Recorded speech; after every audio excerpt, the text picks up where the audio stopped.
Today, I'm going to be sharing with you a moment from many years ago where I just kind of said something to myself, and it really set me on the path for better health and better fitness without me even realizing it at the time.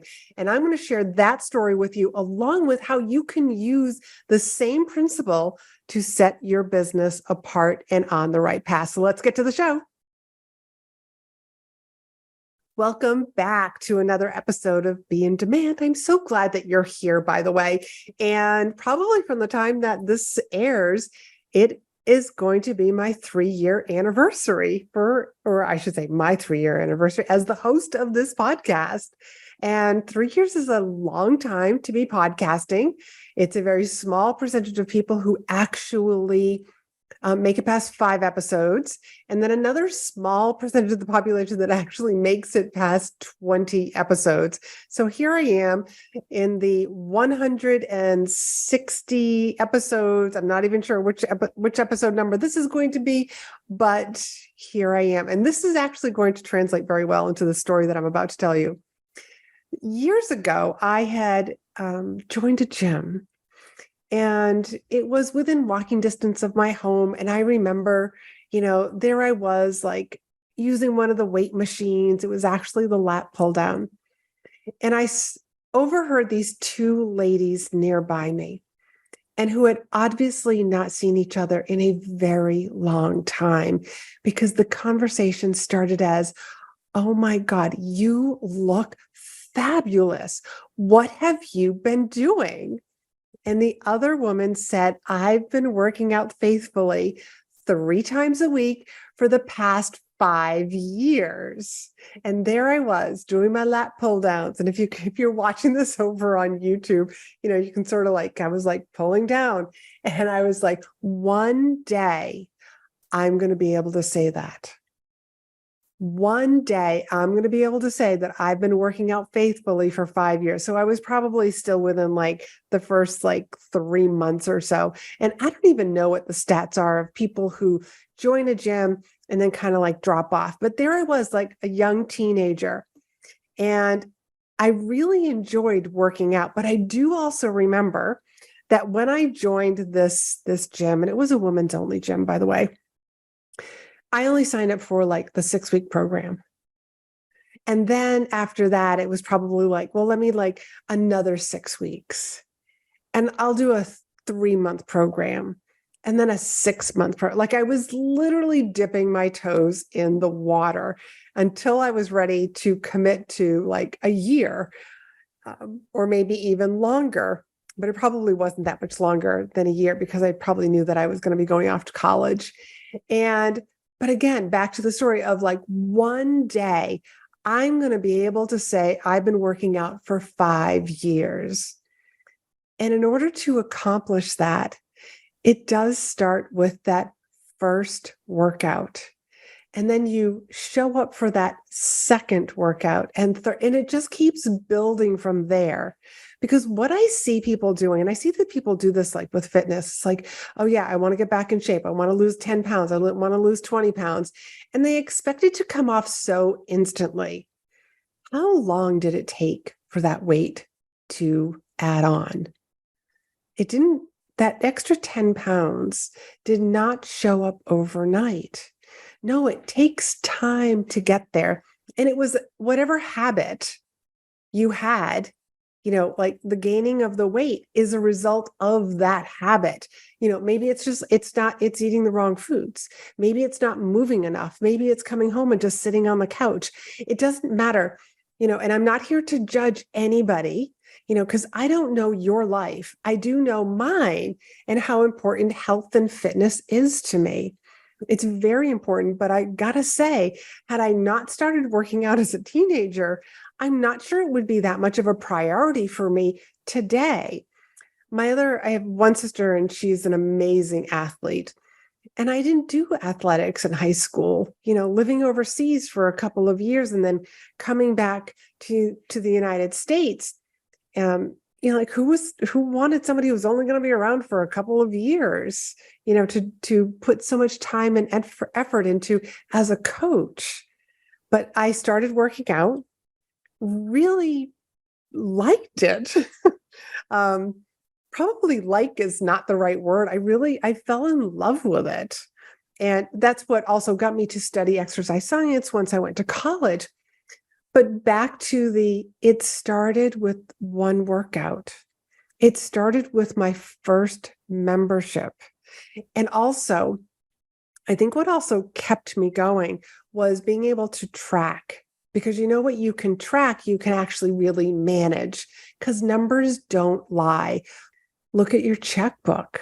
Like, those numbers don't lie. I mean, like, it's money in, money out.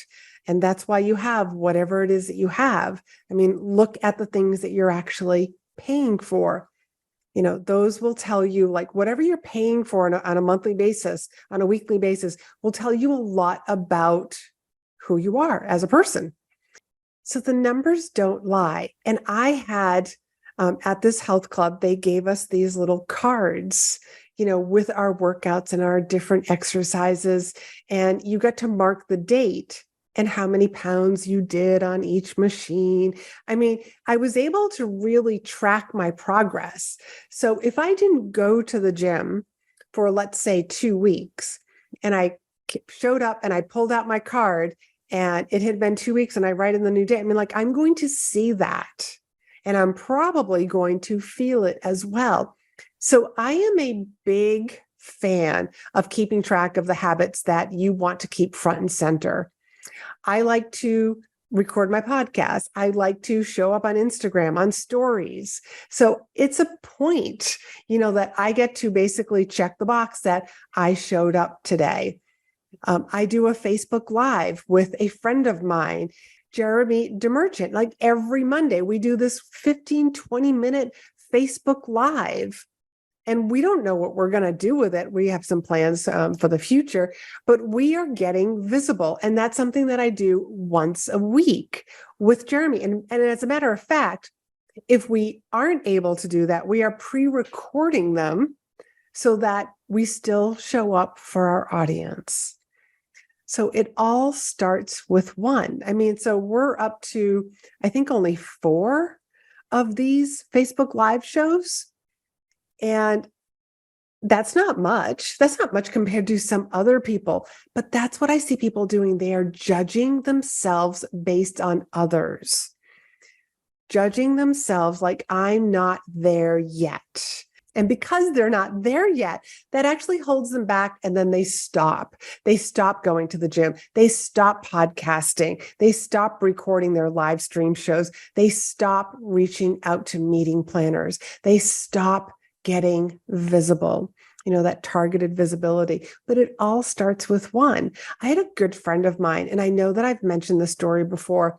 As a matter of fact, I've had several friends say this to me. They wanted a YouTube channel, but they were just getting started.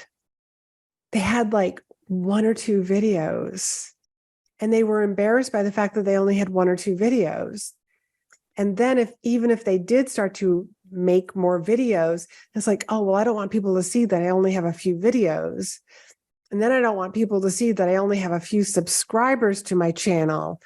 So there's so many reasons that will hold us back, when in truth, it all starts with one. It starts with one video. It starts with one subscriber. And it's you showing up regularly, constantly. Another one of my clients is celebrating, like, she's got like 2 sales calls today, and she's so excited. And I am so excited for her. But it came from showing up and doing the work, staying in your lane. And when I say stay in your lane, I'm not talking about just your niche. I'm talking about putting your blinders on and let me do what I'm here to do. People are noticing, whether they are liking your post, commenting on your post, sharing your post. People are noticing. Not everybody comments. Not everybody likes, but people are watching you. Would it help the algorithm if they did like and comment? Well, of course it would. But you're doing it to serve others. So putting in the work, putting in the reps, going back to the gym analogy here, what I bicep curl now is not what I used to bicep curl years ago. Not at all. As a matter of fact, I've got a different goal for my health and fitness now about, basically adding on a little more muscle mass as I've been getting older. I realize that this is something that I need to put a lot of concentration on, not just cardio like I used to. So it's about putting in the reps. So what I'm bicep curling now, like I couldn't have done that even 2 years ago, but I've put in the reps. Again, like when I was doing that lat pull down, one day I'm going to be able to say that I've been working out for 5 years. And as a matter of fact, I completely forgot about that, saying that, until it was years later. And I sat there and I was just like, let me do the math. And when I did the math at the time when I realized this, I was like, wow, I have been working out regularly for 30 years. And it's a little bit more now. But you can't say 30 years or 40 years unless you've been doing the work. And when I say regularly, at least a minimum of 3 times a week, unless I was sick and I wasn't going to the gym or I was injured, recovering from a surgery or something. But other than that, it's like exercise has been a part of my life. Lifting weights and showing the weights who's boss is a part of my life. But that all comes from putting in the reps. So my question to you is, are you putting in the reps? Are you just hoping that the reps will just magically appear, that you'll just magically get stronger, that the weight will just magically slip off without you doing anything, without you changing any of your habits, without getting any more active or decreasing what you're eating? Is that really going to happen? Do you really think your business is going to explode without doing the reps, without getting on podcasts, without hosting your own podcast, without showing up on stories? Are you really going to get in front of the right people if you don't continue to reach out to the right people to say, hey, how can I serve your audience?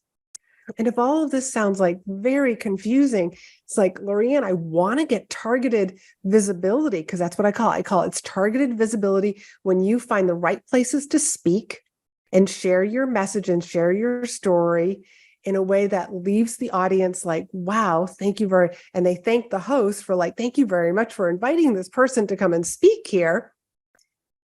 That's targeted visibility.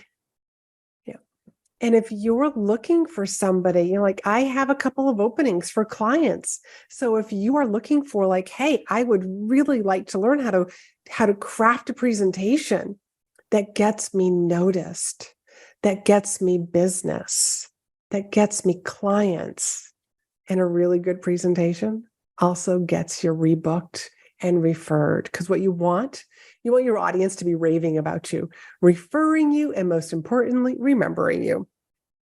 And if that's something that you want, please feel free, book a call with me. You can do that at chatwithla.com. We'll make sure that that is down in the show notes. But when you get on this call with me, I've got several different ways to work with me, from very high touch ways to group programs to very DIY programs. So that's why I always encourage people when they're interested in learning a little bit more, because speaking is a very vast field, so to speak, because there's so many different ways to speak and get your message out there. And you want to be communicating with confidence. And I could do a whole other podcast on confidence. This is something that I'm actually going to be speaking for a company on, is about speaking and confidence, and how, because what their goal is that they want to hire and promote from within. So they know that if they can motivate and inspire their current team to take on more responsibility, then they're just going to be hiring people at the entry level. They want those people who are faithful and who have been sticking around to move up the company. So that's one of the reasons that I'm being brought in, is to help them deliver that message. And it's about communicating with confidence. That's something that I'm going to be sharing with them, and about using public speaking skills. So if that's something that you are interested in learning more about, I want to encourage you to book a call with me, and I will share with you the different ways that I work with people. And if you're wondering, like, I don't even know if I'm the right person, if you're a high achiever, if you've got a story to tell, if you have solutions, if you are tired, exhausted of doing the social media little wheel, like those little hamsters that are on a wheel and they're just running and they're getting nowhere. If you feel like your social media is like that, then maybe targeted visibility is the perfect thing for you. But we can talk more about that. And even if you consider yourself to be a shy person, because I consider myself to be a reformed, painfully shy girl, I will share with you how I was able to teach my nervous system new tricks. That in a nutshell, that's basically what I was able to do to get over that shyness. But doing the reps, I want to encourage you to do the reps. Put down on a piece of paper, what are some of the things that you want to do? There are so many different habit apps that are out there. Download one of those apps and add the different things that you want to do for your business, for your visibility, for your health, whatever area of your life that you actually want to work and improve on. Because having something visual that you have to check in is what's going to make the difference also, because numbers don't lie. Sometimes what I have found is that when I forget to do something for a couple of weeks, if I haven't been marking it down, it seems like, oh, it's only been a couple of days that I haven't done this. I mean, our minds just trick us. And also just time just seems to go by fast, that suddenly you realize, oh, wow, it has literally been 2 weeks since I recorded a podcast, since I did a live stream, since I showed up on Instagram, since I reached out to somebody via DM, since I've had a sales call. There are so many things that I think that you should be tracking in your business in order to grow your business, to grow your visibility.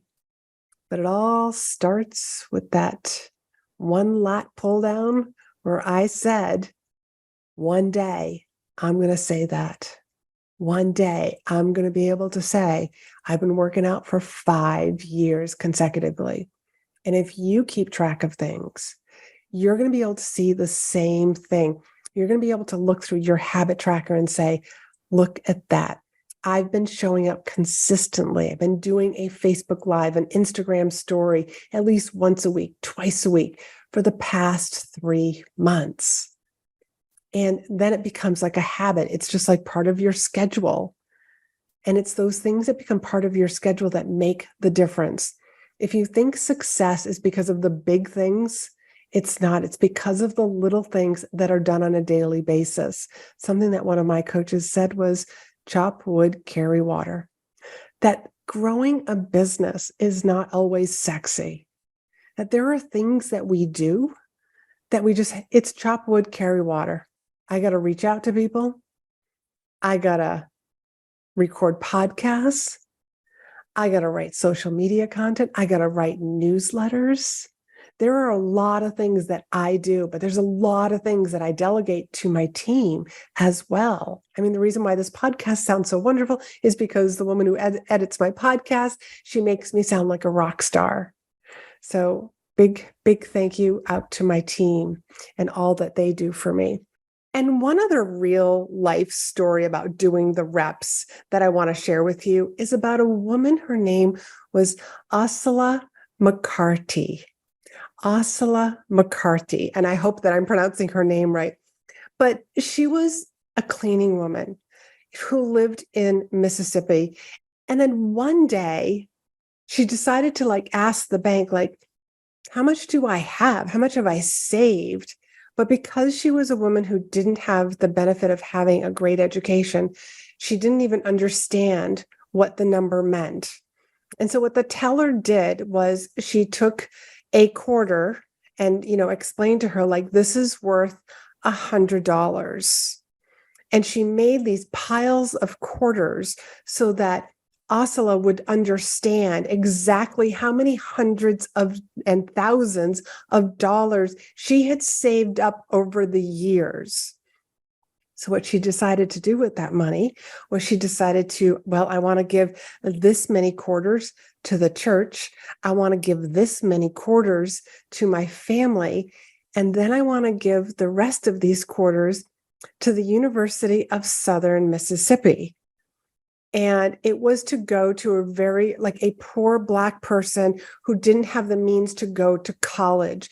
She became, because she did the reps and did the work every single day without even realizing what she was doing, she actually became the most famous benefactor of the university. And that came from every single day. She added a few coins, added a few coins, added a few coins, and it added up to thousands and thousands of dollars in the long run. So that's just another great example of what it can look like for you if you just do the reps, if you just show up and do your thing that you're here to do. So till next week, I just want you to start looking at your schedule, at the list, make out that list of things that I need to do weekly and I need to do monthly. I need to do quarterly, mostly those weekly and daily activities. Get a habit tracker, some sort of app. They don't cost very much. Download one of those, edit it accordingly so that you have something to keep track of and actually look at, kind of like how I was able to look at the card every time I went to the gym and was marking, like, hey, my bicep curl went from 6 pounds up to 8 pounds, up to 12 pounds. And it's a whole lot more now, but you get to see your progress.